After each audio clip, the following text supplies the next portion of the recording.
While I was busy running around this morning, my husband got past me without his smoothie. So I really don't like that because I really try to get a little bit of protein in him before he starts his day. And it's nice to drive around with something healthy as opposed to pulling into Turkey Hill and getting some chips. But I'm going to head that off. I'm going to make some little protein balls with all his favorite ingredients. Now, I've seen recipes that call for like a nut butter and honey. You really don't need that. Nut butter, yeah, you need a binder, but honey, not so much because I like to use dates. Super sweet and full of fiber. And the reason that's important is the fiber slows down the absorption of any kind of sugar that's in this. So I'm tossing 4 pitted dates into this, and these are pretty good sized dates. And I always squeeze them to make sure there's no pits in them because sometimes there are. To that, I am adding half a cup of peanut butter. When my grandson was little, my son used to sing this song to him, peanut butter jelly time, peanut butter jelly time. Every time I look at peanut butter, I think of that. I'm going to have to ask Robbie if he remembers his dad singing that to him. For all I know, he still does. Okay, so we got our half a cup of peanut butter. To that, we are adding 1/4 cup of pumpkin seeds, 1/4 cup of little less than 1/4 cup of sunflower seeds, 1/4 cup of hemp seeds.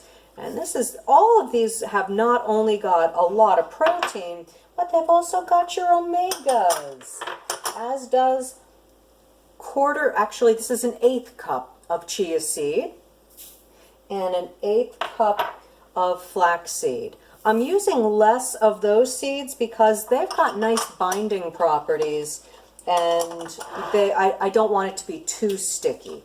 So all that goes into my food processor. If you don't have a food processor, you would simply take the dates and soak them overnight. And that way in the morning, they're going to be so soft that when you get up, you can just mash them with a fork.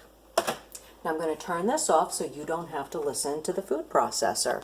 When I was halfway through grinding this, I realized I forgot my other secret ingredient. Coconut oil. This helps to hold it together because I like to keep this in the refrigerator. So what I do, the other thing that I added was 2 tablespoons of coconut oil, and I also love coconut oil because it's a medium chain fatty acid that it's a medium chain fat, but it gets used immediately for energy. It doesn't get stored as fat, so it's another nice energy source.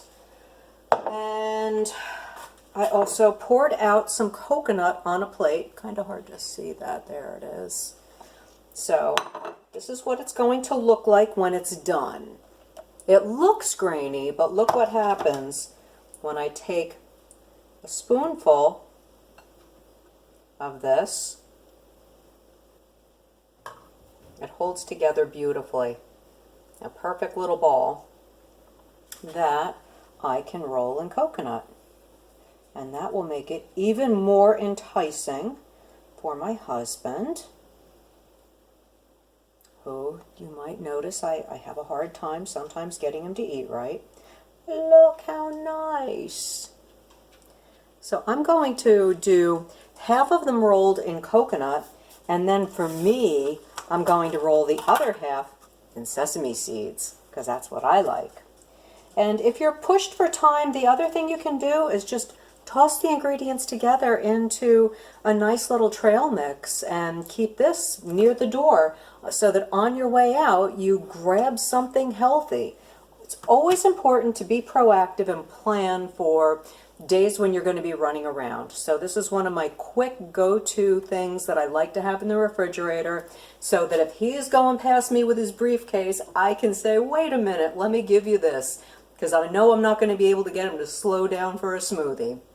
So give this a try and feel free to mix it up. You can use, I use peanut butter, you could use cashew butter, sunflower butter, almond butter, whatever you like. And the same with the seeds. Use whatever you like. And if you don't have a food processor, yours is not going to look quite like this because my seeds got pretty well ground up. Your seeds will be a little more whole, so you might have to play with the amounts of each of them a little bit more. But in the end, you're still going to have a nice little go-to snack, and that's what it's all about, having healthy food around whenever you can. So give it a try and enjoy. So I left you hanging. I put them on a wax paper covered tray, and this made 25, but the sizes vary wildly from this size to this size. So I would say you'd get about 25 out of them.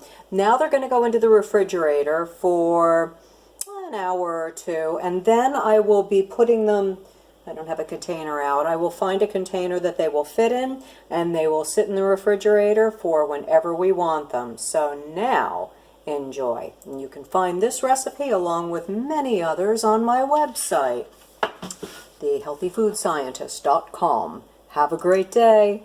Enjoy.